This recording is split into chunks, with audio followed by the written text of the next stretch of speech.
ప్రకాశం జిల్లా దర్శి నియోజకవర్గంలో దివ్యాంగుల సంక్షేమానికి మరో కీలక అడుగు పడింది.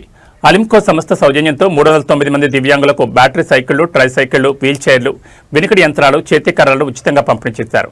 ఈ కార్యక్రమంలో ఒంగోలు ఎంపీ మాగుంట శ్రీనివాసరెడ్డి, జిల్లా collector Rajababu, TDP incharge doctor Gottipati Lakshmi, యువ నాయకుడు డాక్టర్ కడియాల లలిత్ సాగర్తో పాటు కూటమి నాయకులు పాల్గొన్నారు.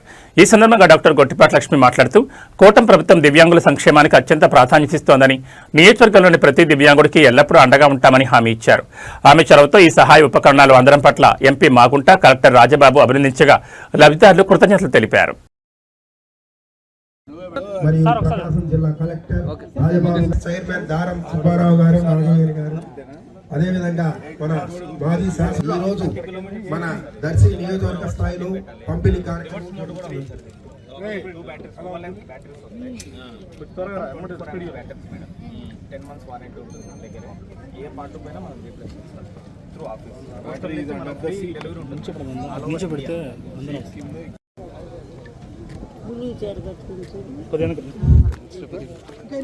ఇకపోతే రైలు సమస్య అనేది మన సోదరులందరూ కూడా పాత్రికేయ మిత్రులు అదే పదే పేపర్లో వేస్తుంటారు.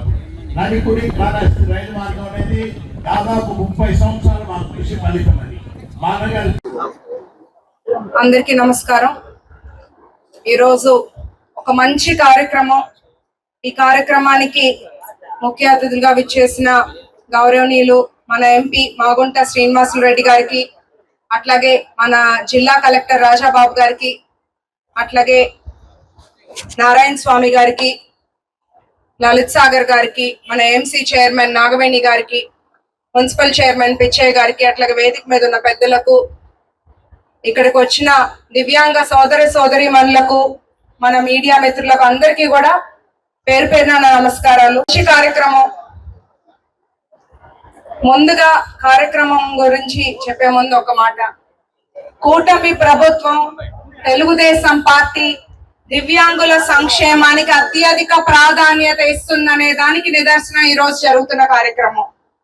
గౌరవ ముఖ్యమంత్రి చంద్రబాబు నాయుడు గారు వికలాంగులు అనే పదానికి బదులుగా దివ్యాంగులు అనే పదం అధికారభద్రంగా తీసుకురావటం మీ అందరికీ తెలిసిన విషయం. మనం మరొకసారి గుర్తు చేసుకోవాల్సిన విషయం. అలాగే జనరల్ పెన్షన్, సాధారణ పెన్షన్ ఎలా అయితే 1000 రూపాయలు పెంచారో, కానీ దివ్యాంగులు ఒకళ్ళ మీద ఆధారపడతారు, వాళ్ళకి మరింత సహాయం అవసరం అని ఆలోచన చేసి ఒకేసారి, గతంలో ఎవరు కూడా ఆలోచన చేయలేదు వీరి గురించి. ఇప్పుడు కూటమి ప్రభుత్వం వచ్చాక చంద్రబాబు నాయుడు గారు ఒకేసారి 3000 రూపాయలు వచ్చే పెన్షన్ 6000 రూపాయలు చేసి, మీరు ఆత్మవిశ్వాసంగా బతకాలి, మీరు స్వేచ్ఛగా ఉండాలి. పాత్రికేయ మిత్రులు అదే పదే పేపర్లో వేస్తుంటారు. నడికుడి కాళహస్తి రైలు మార్గం అనేది దాదాపు 30 సంవత్సరాలు మా కృషి ఫలితం అది. మా అన్నగారు కీర్తిశేషులు మాగుంట సుబ్బరామరెడ్డి గారు 1990 నుంచి అప్పుడు ఆలోచించేవారు. ఉన్నప్పుడు కూడా ఇక్కడికి ఆల్టర్నేటివ్ రైల్వే లైన్ అనేది ఒకటి అవసరం. ఎప్పుడు కూడా main railway line Kolkata line అంటేనే ఫ్లడ్స్, అంటే వర్షాలు ఎక్కువగా వచ్చినప్పుడు 2-3 రోజులు రాకపోకలు కూడా ఆరిపోయిపోతాయి.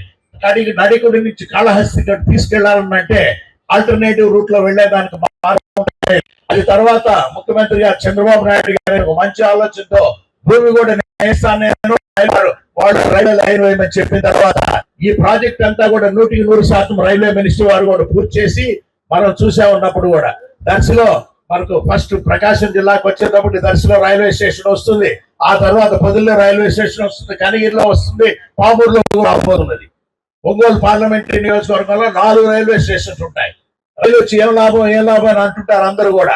ఈ రైలు వచ్చేంత వరకు రైలు కావాలన్నారు, వచ్చిన తర్వాత రైలు కావాలన్నారు. రైలు కూడా పూర్తిగా శ్రీకాళహస్తి వరకు వచ్చేందుకు ఇంకా టైం పడుతుంది. నెల్లూరు జిల్లాలో ఇంకా ఇక్కడైతే మన కలెక్టర్ గారు హుషారుగా ఉన్నారు కాబట్టి ల్యాండ్ అక్విజిషన్ కూడా పూర్తి చేసి వారు ఆ విధంగా దాన్ని రైల్వే లైన్ వేసే దానికి ఎంతో కూడా తోడ్పాటు పడ్డారు.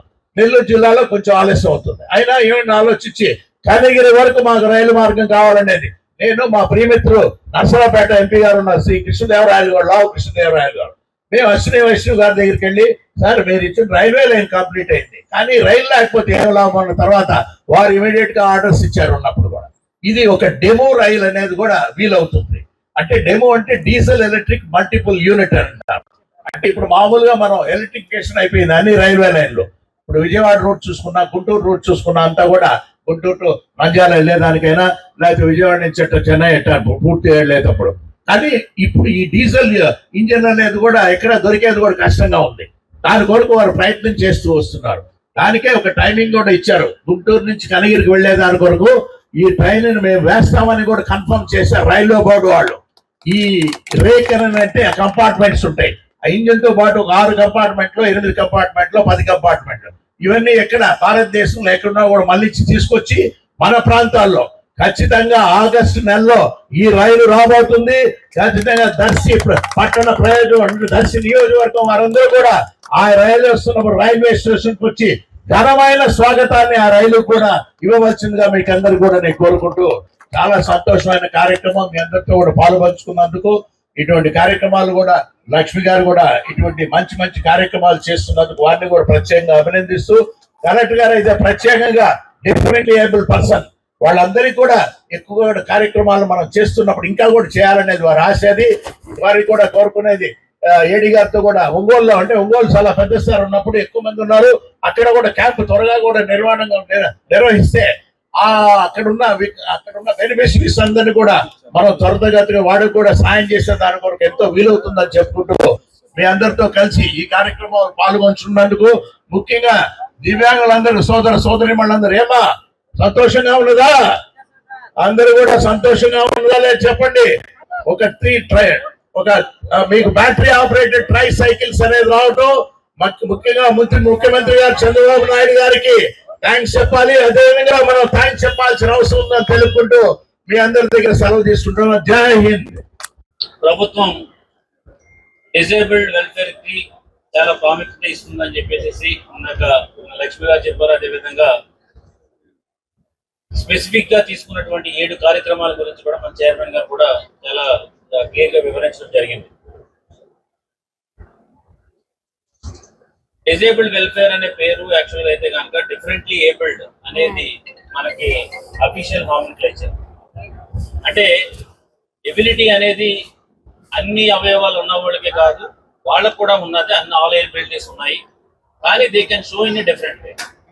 సో అందుచేత డిఫరెంట్లీ ఏబుల్డ్ అని చెప్పేసి మనం చేస్తున్నాము. వాళ్ళు ఎఫిషియన్సీని 100% ఉపయోగించుకునేలాగా, ఆ ఎఫిషియన్సీ ఫర్ ఎగ్జాంపుల్ ఎక్కడికైనా వెళ్ళి తనతో నాలెడ్జ్ ఉంది, ఎగ్జామ్ ఉంది, చేయగలిగే ఆలోచన ఉంది, కానీ అతను మూవ్మెంట్ అవ్వలేడు కాబట్టి తనకు ఒక ట్రై సైకిల్ లాంటిది ఒకటి ఇవ్వగలిగితే దెన్ ఆటోమేటిక్ గా తన ఎఫిషియన్సీ కూడా మనకి సొసైటీకి ఉపయోగపడుతుంది. దట్ మీన్స్ ఎబిలిటీ ఉన్నప్పటికీ కూడా యూజ్ చేసుకుని దానికి ఒక అసిస్టెన్స్ ఇచ్చేలాగా, హెల్ప్ ఇచ్చేలాగా అన్నటువంటిది ఈ ఎయిడ్స్ అన్ని కూడా మనకి ఇవ్వడం అనేది జరుగుతుంది.